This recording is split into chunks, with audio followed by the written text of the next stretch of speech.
흥미로운 우화가 있어요. 한번 들어보세요. 하루는 시련을 당한 비둘기 총각이 우울하게 앉아 있습니다. 때에 참새가 하나 날아들었습니다. 너는 한 송이의 무게가 얼마나 되는지 아니? 하고 비둘기에게 물었습니다. 한 송이의, 그러니까 눈 한 송이의 무게가 얼마나 되는지 아니? 비둘기가 무뚝뚝하게 대답합니다. 그걸 내가 어떻게 알아? 어쨌든 별거 아닐 거야. 그러자 참새가 자기 경험담을 이야기합니다. 너는 눈 한 송이의 무게가 별거 아니라고 했는데 내 이야기 한번 들어보렴. 어느 날 내가 나뭇가지에 앉아 노래를 부르고 있었지. 눈이 내리기 시작하더군. 꿈나라와 같이 아주 천천히 아주 조용히 내려앉아 작은 가지에 사뿐사뿐 쌓이고 있었지. 심심풀이로 새기 시작했다네. 과연 눈송이가 몇 개나 내리고 있는가? 세보니 374만 1952송이가 내려와 작은 가지에 쌓였지. 그리고 그때까지는 아무 일이 없었다네. 그런데 그 다음 한 송이가 내려앉을 때 나무 가지가 부러졌다네. 마지막 한 송이가 내려앉을 때에 나무 가지가 부러졌다네. 참새가 떠난 뒤에 비둘기는 깨달았습니다. 별거 아닌 눈송이 하나의 무게, 그러나 마지막 한 송이의 눈이 떨어졌을 때 나뭇가지가 부러지는 것을 그가 느꼈습니다. 깨달았습니다. 그래, 마지막 지극히 작은 하나의 눈 한 송이. 그리고는 그가 그 자리에서 일어났습니다. 내가 다시 한번 청혼해 보리라. 11번이나 자기를 거절했던 비둘기 처녀에게 가서 12번째 청혼을 했습니다. 결국 그 처녀 비둘기로부터 승낙을 얻어냈고 둘은 결혼해서 행복하게 살았답니다. 오늘 말씀은 작은 것 하나, 그 조각 중에서도 하나의 조각, 그 하나에 담긴 비밀을 얘기하려고 하는 것입니다. 사도 바울은 에베소 교회에 보낸 편지에서 이렇게 말씀하고 있습니다. 8절, 9절 오늘 본 말씀을 아주 중요한 말씀이에요. 다시 한번 또박또박 입술로 담겠습니다. 다 같이요. 모든 성도 중에 지극히 작은 자보다 더 작은 나에게 이 은혜를 주신 것은 측량할 수 없는 그리스도의 풍성함을 이방인에게 전하게 하시고 영원부터 만물을 창조하신 하나님 속에 감추어졌던 비밀의 경륜이 어떠한 것을 드러내게 하려 하심이라. 아멘. 하나님은 작은 것 하나에 측량할 수 없는 것을 담으셨어요. 큰 것에 담은 것이 아니고 작은 것 하나에 너무나도 엄청난 놀라운 풍성함을 담으신다는 것입니다. 사울이라는 청년이 자신은 이 세상에서 그렇게 저급한 자가 아니라고 생각했습니다. 왜요? 로마의 시민권 가지고 있죠. 또 부모가 큰 사업을 하면서 그래도 돈도 꽤 있는 가정이죠. 거기다가 최고의 학부를 졸업하도록 하기 위해서 당시 최고의 율법 교사에게 이제 공부를 할 수 있는, 요즘으로 말하면 박사 과정의 최고 과정을 밟았지요. 그러니 사울이라는 청년이 어디에 가서 꿀리겠습니까? 그래서 나도 나 나름대로의 큰 자리가 있을 거라고 생각하고 있었을 때에 그는 풍성하신 하나님의 은혜를 체험할 수 없었습니다. 자기는 커갔지만 풍성하신 하나님을 만나지 못했습니다. 그가 은혜를 알고 사도로 부름을 받았을 때 비로소 이 사실을 깨닫게 됩니다. 무슨 사실? 모든 성도 중에 지극히 작은 자보다 더 작은 나. 온 성도 중에서 작은 자 중에서도 더 작은 자가 나다. 한마디로 나는 꼴찌다라는, 나는 꼴찌에 서야 될 사람이다. 작은 것이 작은 것이 아닙니다. 오히려 하나님은 천국의 비밀을 나는 작습니다 할 때에 거기다 담습니다. 예수께서 천국의 비유를 겨자씨와 같은 작은 씨앗으로 비유하신 말씀도 이와 같습니다. 오히려 이 세상에서 보면 크다고 여기는 것이 문제입니다. 오히려 커가는 것이 문제입니다. 거기서 많은 문제들이 나옵니다. 사도 이전에 사울은 율법학자로서 대인이 될 사람이었습니다. 그의 자만은 오히려 가장 큰 자이지만 지극히 작은 자로 오신 예수 그리스도를 분별할 수가 없었습니다. 메시아로 오신 예수님을 만날 수가 없었습니다. 오히려 예수님을 밀어냈습니다. 오히려 박해를 했습니다. 그러나 예수님의 강권하시는 사랑과 은혜로 제압을 당한 사울은 결국 사도로 부르심을 받고 지극히 작은 자 중에 작은 자인 자기를 보게 됐습니다. 그 결과로 가장 풍성하신 예수 그리스도를 세상에 전하는 귀한 일꾼이 되었습니다. 놀라운 일꾼이 되었습니다. 자, 그렇다면 그 작은 하나에 담긴 비밀이 무엇일까요? 왜 하나님은 그 작은 하나에 엄청난 부요함을 담으실까요? 자, 첫째는 작은 하나는 새로운 시작의 한 걸음입니다. 새로운 시작의 한 걸음, 두 걸음도 아닙니다. 한 걸음. 폭설도 한 송이의 눈이 내리는 것으로부터 시작하지요. 천리길도 한 걸음부터 시작하지요. 모든 것은 작은 시작이 없이는 할 수 없습니다. 시작이 없으면 할 수가 없어요. 매사에 시작이 두려울 수도 있습니다. 소그룹 성경 공부 신청하세요 하니까 신청서를 들고 할까 말까 그러잖아요.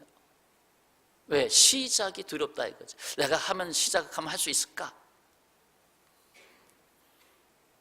그러나 그리스도인의 삶에 있어서 시작은 내게 있지 않습니다. 누구? 그리스도인에게 있어서 시작은 내게 있지 않습니다. 이거는 참 중요한 개념입니다.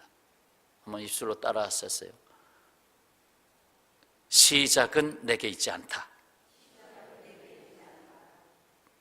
내가 시작하는 게 아니다라는 거예요. 오직 주님이 내게서 시작하시도록 나의 운전대를 주님께 넘겨드림으로부터 시작되는 것입니다. 주여, 나는 부족합니다. 그러나 주께서 원하시면 내가 여기 있나이다. 이러한 고백을 주님께서 기뻐하십니다. 사도 바울은 우리에게 이 말씀을 전합니다. 빌립보서 1장 6절의 말씀에, 빌립보서 1장 6절 다 같이요. 너희 안에서 착한 일을 시작하신 이가 그리스도 예수의 날까지 이루실 줄을 우리는 확신하노라. 내 안에서 시작하신 이가 있다는 것, 그분이 시작하시는 것. 언제까지? 예수님 다시 오시는 날까지 시작하신 이가 이루신다는 것. 탈무드에서 교훈하는 말입니다. 세상에는 너무 지나치게 쓰면 안 되는 것 세 가지가 있다. 그것은 빵의 이스트, 그리고 소금, 그리고 망설임이다. 빵을 구울 때 이스트를 많이 넣으면 빵이 많이 부풀겠죠. 그래서 조금 더 넣지 그런데 그게 아니라는 거예요. 제가 조사해 보니까 뭐 밀가루 한 400에 이스트는 5 정도 넣는 게 좋다. 근데 뭐 20을 넣었다. 그러면 이제 문제가 발생한다. 이스트의 독특한 냄새가 나기 시작한다. 그래서 빵의 향을 없애버리고 결국 못 먹게 된다 이 말이죠. 소금 들어가야, 곰국에 소금이 들어가야 맛이 나죠. 그러나 지나치게 들어가면 곰국의 그 맛을 잃고 짠 맛만 나는 거죠. 아짜, 그럼 소금을 먹는 맛이라.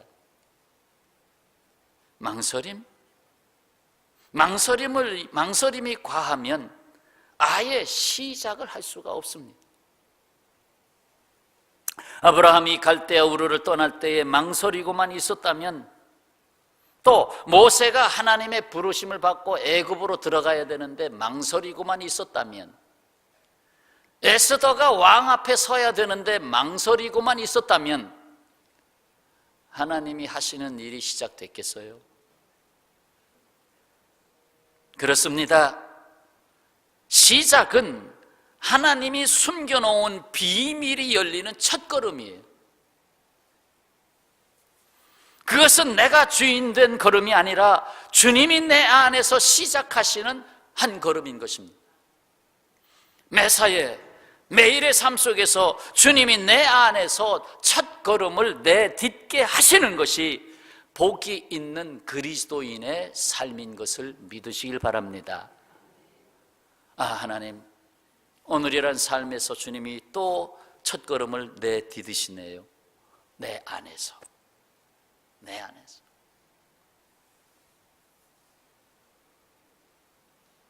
새로운 시작의 한 걸음은 작은 하나입니다. 한 걸음부터 시작되는 거예요. 그러나 그 한 걸음은 작은 것 같지만 앞으로 뭔가를 이루는 것입니다. 자, 두 번째 작은 하나는 마침의 한 걸음입니다. 뭘 마친다, 끝낸다는 거죠. 마침의 한 걸음. 아주 간단한 비유는 마라톤 42.195km를 달리는데 마지막 한 60cm 정도의 한 걸음, 그 한 걸음을, 마지막 한 걸음을 결승점에 찍지 않으면 들어오지 못한 것입니다. 마지막 한 걸음이 소중합니다. 10번 찍어서 안 넘어가는 나무가 없다는 속담이 있듯이 9번까지 했다 할지라도 마지막 10번의 것을 하지 않으면, 마지막 하나를 하지 않으면 못한 것입니다. 이루지 못하는 것입니다. 이스라엘 백성들이 가나안 땅에 들어가서 여리고성 돌기를 함으로 그 견고한 성이 무너져 내렸습니다. 7날 동안에 돌게 하셨는데 총 횟수를 계산해 보면 13번을 돌았습니다. 그러면 마지막 날에 12번째 바퀴를 돌고서 백성들이 하는 말이 12번, 이거는 12번까지 돌았다, 이거는 완전 수에 가까운데 아무 일이 안 일어나네. 12번? 뭐 조짐이 보여야 될 텐데, 뭐 조용히 하고 나중에 13번째 마지막 밖에서 소리를 질러라 하지만 이거 정말 이게 믿을만한 것인가? 거기서 그들은 멈췄다면, 마지막 13번째 그 한 바퀴를 그들이 순종하지 않았더라면 여리고성은 안 넘어갔을 것입니다. 마지막 한 송이의 눈이 나뭇가지에 내려질 때 가지가 부러지듯이 끝까지 도달한 그 작은 하나, 퍼즐로 말하면 마지막 한 개의 퍼즐로 완성이 되는 것입니다.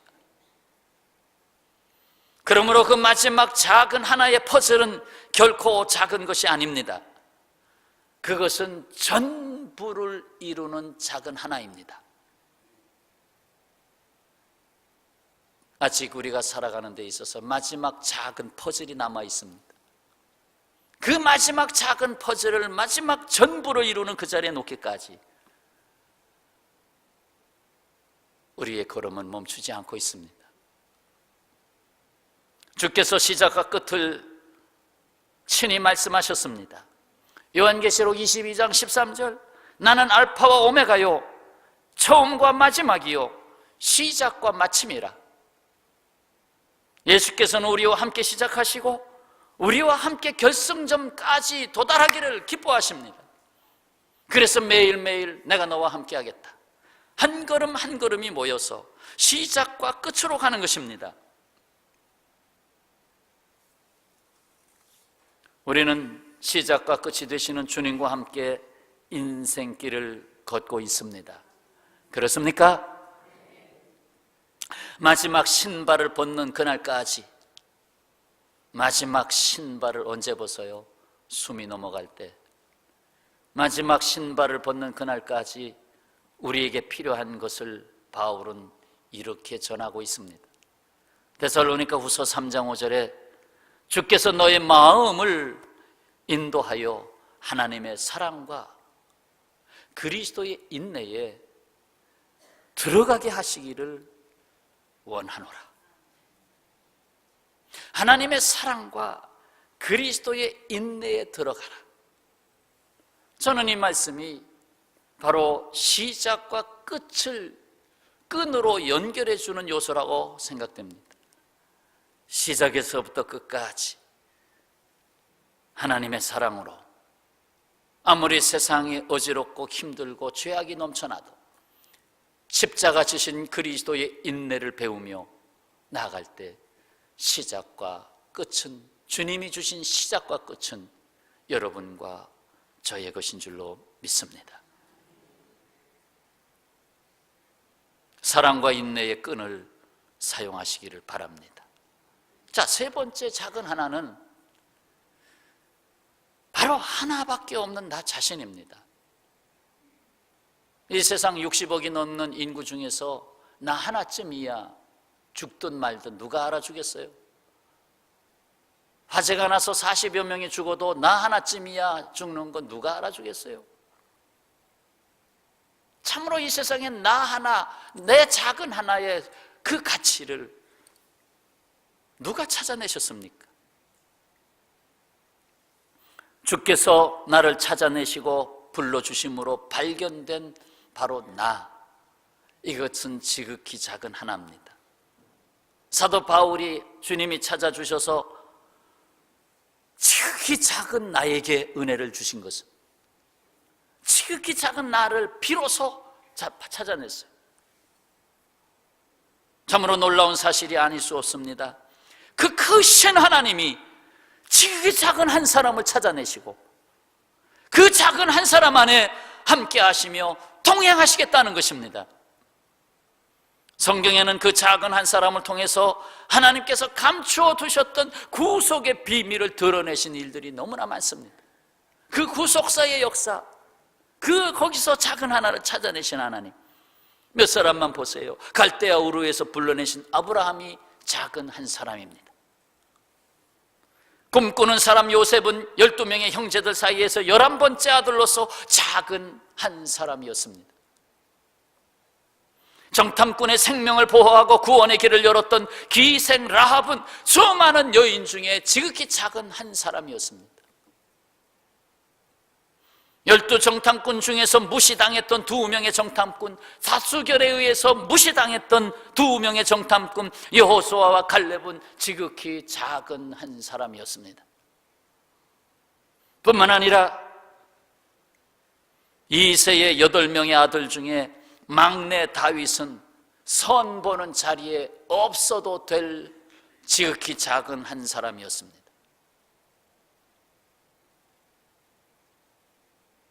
뿐만 아니라 이름 없는 작은 동네 나세렛 처녀 마리아, 그녀는 너무나도 작은 한 사람이었습니다. 그런데 바로 이러한 사람들을 통해서 예수 그리스도께서 나셨습니다. 예수님이 나셨어요. 감추었던 비밀이 드러났습니다. 그들을 통해서.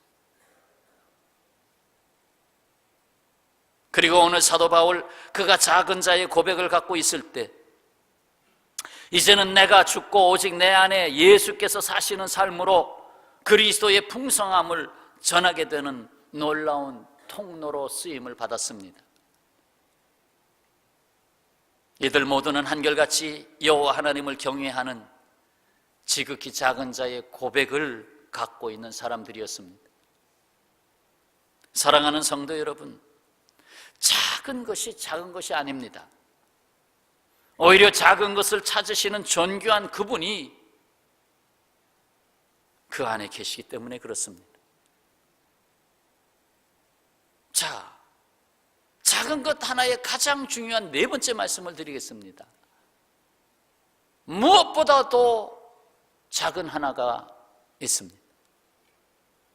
나 같은 작은 자에게 들어오시려고 더 작은 자가 되신 예수 그리스도입니다. 더 작은 자가 되신 예수 그리스도. 인자가 온 것은 섬김을 받으려 함이 아니라 도리어 섬기려 하고 자기 목숨을 많은 사람의 대속물로 주려 함이라.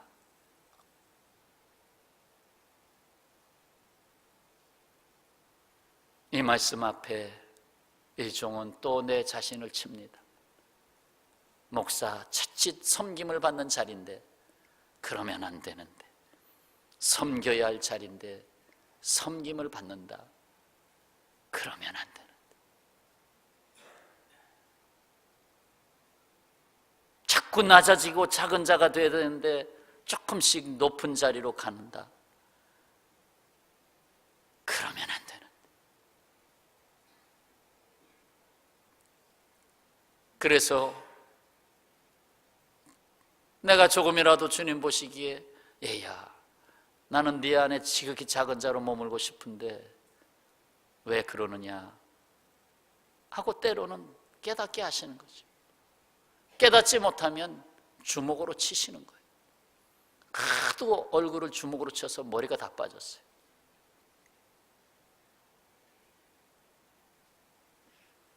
내가 진실로 진실로 너희에게 이르노니 한 알의 밀이 땅에 떨어져 죽지 아니하면 한 알 그대로 있고 죽으면 많은 열매를 맺느니라. 가만히 보니까 한 85%는 죽은 것 같은데 그 나머지 15%가 아직 안 죽어가지고, 여러분은 몇 프로나 죽었어요? 99% 죽으셨나요? 한 알의 밀이 땅에 떨어져 죽지 아니하면 한 알 그대로 있고, 지극히 작은 자로 오시기 위해서 이렇게 하셨어요. 여기에는 측량할 수 없는 하나님의 사랑이 있습니다. 나 같은 죄인 한 사람을 찾으시는 이유에는 오직 하나님의 사랑이 있습니다. 죄인을 사랑하시는 하나님, 그래서 찾아오시는 거예요. 이 사랑의 속성에는 다름 아닌 희생이 있습니다. 내 자신이 죽지 않고서는 이룰 수 없는 가치가 바로 이 사랑이기 때문에 그렇습니다. 죽으러 오신 예수님께서 이 감춰진 비밀을 드러내셨습니다. 더욱이 사랑받을 수 없는 죄인이 사랑을 받을 수 있는 것은 전적으로 하나님의 은혜입니다. 내가 사랑을 받을 수 있는 것은 전적으로 하나님의 은혜입니다. 그렇습니까? 바울은 모든 성도 중에 지극히 작은 자보다 더 작은 자신에게 주신 것은 다름이 아니라 은혜라고 고백했습니다. 바울이 입에 달고 살았던 것은 그리스도 안에 있는 하나님의 은혜였습니다.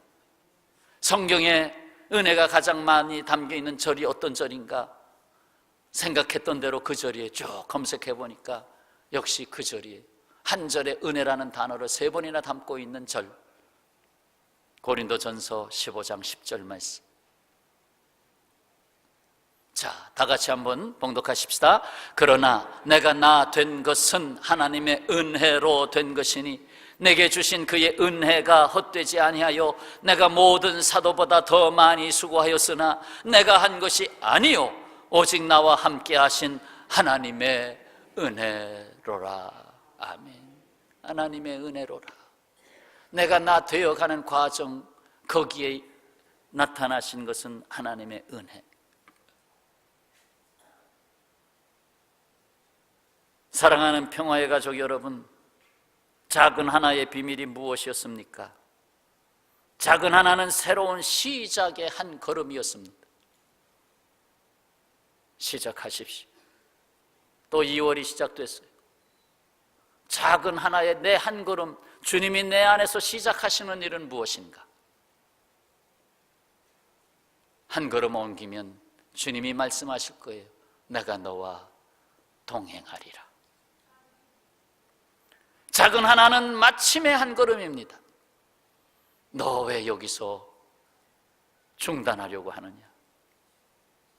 아직 마지막 걸음이 남았느니라. 마라톤 선수, 인생은 마라톤인데 왜 마지막 한 걸음을 남겨놓고 있느냐? 마지막 그 시간까지. 작은 하나는 바로 하나밖에 없는 나 자신입니다. 주님이 찾으셨기에 너는 너밖에 없다 찾아주신 주님. 무엇보다도 작은 하나가 있습니다. 바로 나 같은 작은 자에게 들어오신 더 작아지신 예수 그리스도. 여러분, 작은 하나는 하나로서 끝나지 않습니다. 그것은 큰 것을 이루는 작은 하나입니다. 작은 하나는 결코 없어도 되는 하나가 아닙니다. 전체를 완성하는 전부인 것입니다. 나는 전부인 것입니다. 나 하나 없어도 아닙니다. 나는 전부에게 영향을 끼치는 사람입니다. 예수께서 말씀하십니다. 너희가 여기 내 형제 중에 지극히 작은 자 하나에게 한 것이 곧 내게 한 것이라. 우리가 만나는 또 다른 지극히 작은 자 하나가 있습니다. 그 작은 자 하나를 만날 때 그 작은 자 하나는 예수 그리스도입니다. 예수께서 그 작은 자와 함께하고 있기 때문에 예수 그리스도를 만나고 있는 것입니다. 또다시 예수께서 말씀하십니다. 지극히 작은 것에 충성된 자는 큰 것에도 충성되고 지극히 작은 것에 불의한 자는 큰 것에도 불의하니라. 지극히 작은 것에 충성하시기 바랍니다. 작은 것에 충성 못하면 큰 것의 비밀이 열리지 않습니다. 모든 문제는 큰 것에서 만들어지지 않습니다. 작은 것에서 문제가 생깁니다. 왜? 큰 것은 예방을 잘 하기 때문에.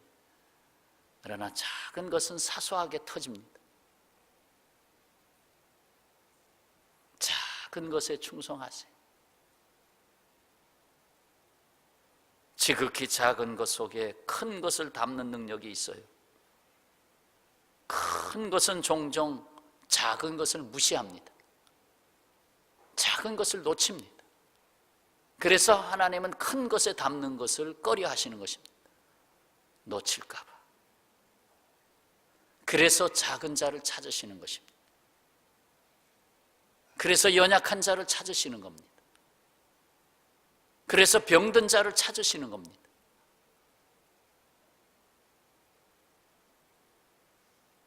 그래서 하나님의 은혜의 비밀을 그 작은 하나에 담으시는 것입니다.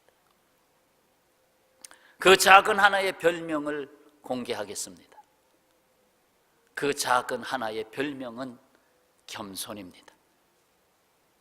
겸손. 그리고 그 겸손은 은혜를 담는 가장 큰 그릇입니다.